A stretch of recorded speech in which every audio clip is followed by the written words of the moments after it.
This week. The rehibernation process is completed. Adam, leave the rehibernation module. This week is looking pretty decent for PSVR2 owners, kicking off with Joyway's Doom-inspired roguelite called Deadhook. Explore the Elder Planet Resurrect, and take on the role of Adam Stone, a mercenary, smuggler, thief, and devoted husband. As you find legendary weapons and customize your character with 100 buffs and permanent upgrades to make each run unique. The appeal here is clearly the grappling hooks that'll keep you in the air more often than not, but I'm sure being yet another roguelite on PSVR2 is going to turn quite a few people off. Your suit is equipped with a reatomization system.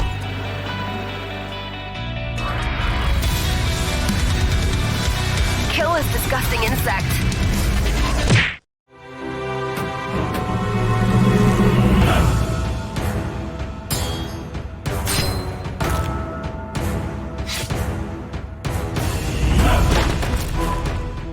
The big game of the week, though, is definitely Legendary Tales. This has been on Steam Early Access for the better part of 2 years now, and the developers went radio silent for a good majority of that time. Well, it turns out they've been hard at work at not only adding a ton of new content and getting it ready for the big version 1.0 update, but they've also been using that time to port it over to PSVR2. This one reeks of Elden Ring and has more RPG mechanics than any VR game we've seen thus far, and the devs are touting 4-player co-op, all running at a native 90 FPS.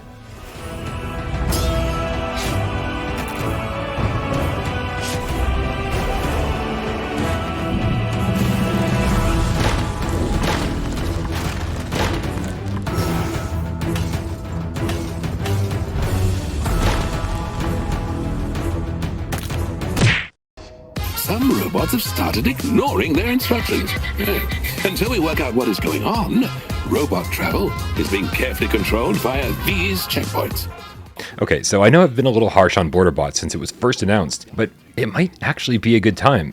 It's a little bit job sim and a little bit Papers, Please, where you begin a new role as a booth operator at an AI travel border.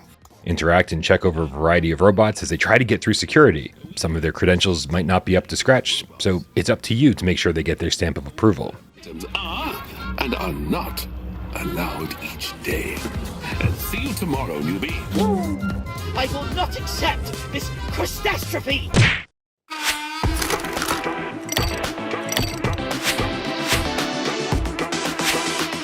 With over 500 games on PlayStation VR, Bartender VR Simulator might not be the one you've been dying for a PSVR2 port of. And trust me, neither have I.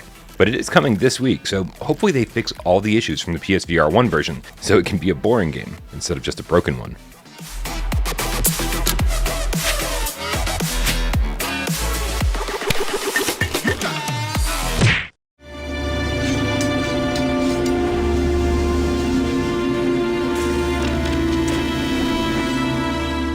Hybrid first and third person action adventure mixture was supposed to come to PSVR2 this week, but according to Perp Games, it's now scheduled to launch on March 1st. Currently, we're not sure if this will affect the March 8th release of the physical version or not, but I'll let you know if I hear more.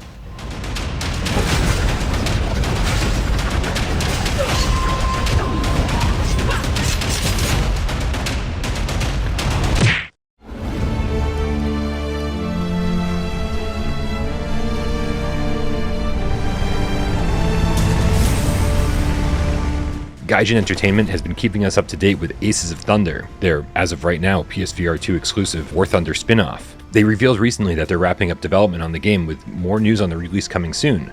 But in a post this week, they revealed something we've all been really curious about, saying, "We're diligently testing the game, flying in Aces of Thunder from dawn to dusk at the office, enjoying a stable 90 FPS on PlayStation VR2.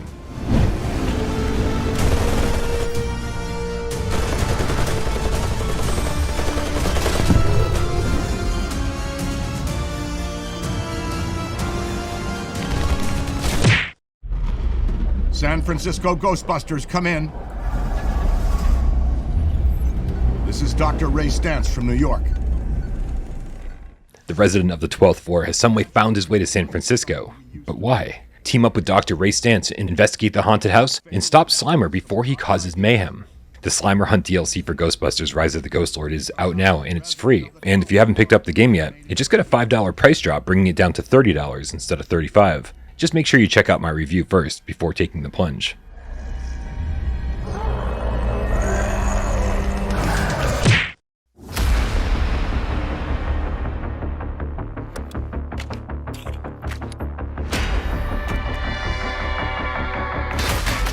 This week, the channel Yellow Hat showed off an exclusive look at 2 new maps coming soon to PAVLOV. Autumn, that takes place in Edinburgh and looks to be one of the most detailed maps yet. But the other one, called Carnival, has my name written all over it, taking place in an abandoned amusement park in Macedonia. Now, there's no official release date yet, but it sounds like they'll both be hitting PSVR2 in the next update.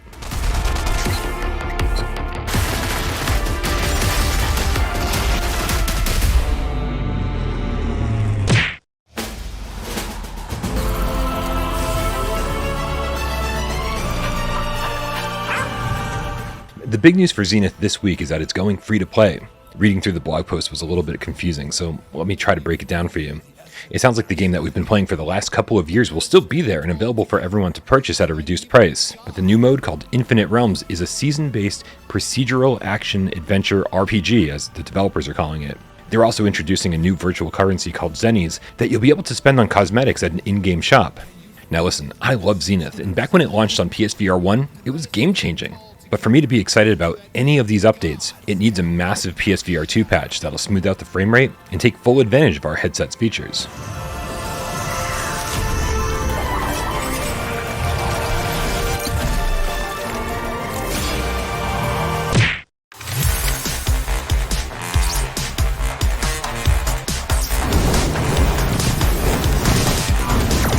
After months of speculation, developer Game Dust finally revealed that they'll be bringing YUPITERGRAD 2, The Lost Station, to PSVR2 later this year. Now, if you haven't played these games, this trailer might not sell you on the concept, but playing the original on PSVR1 was really fun. I reached out to developers for a little bit more information, and hopefully we'll hear more soon.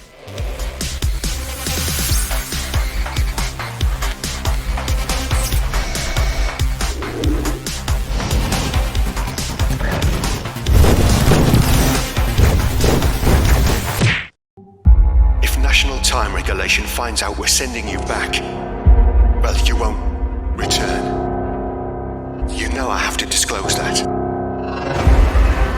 Become Hendrik Van Eden, a specialist who gets sent back to the Titanic in order to uncover the mysterious disappearance of a previous traveler.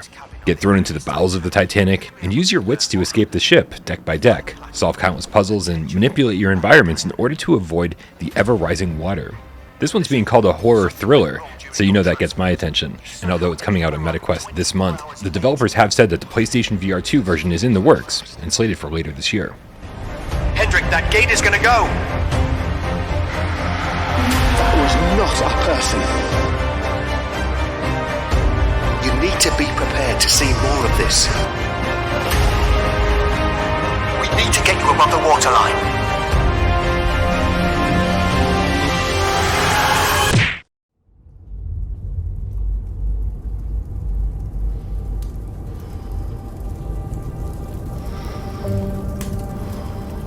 Stare into the flame. The big news of the week, though, is clearly that the long-rumored Metro VR is real and is in development over at Vertigo Games. According to the developers, it's a brand new game in the series that takes place before the events of Metro 2033, and has been in development for the last 2.5 years.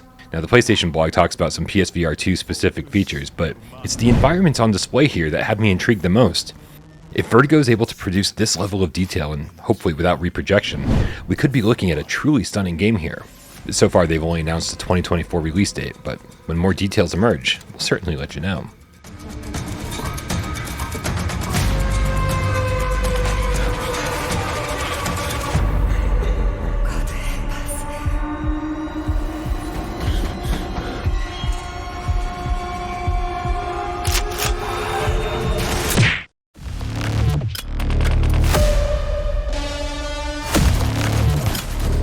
Every week, our good friend Professor Lilith organizes a multiplayer meetup over on our Discord.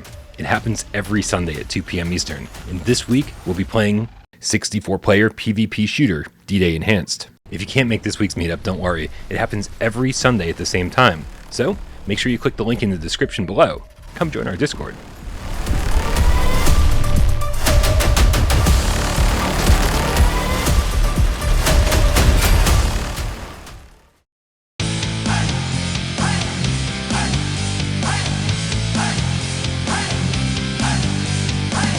This week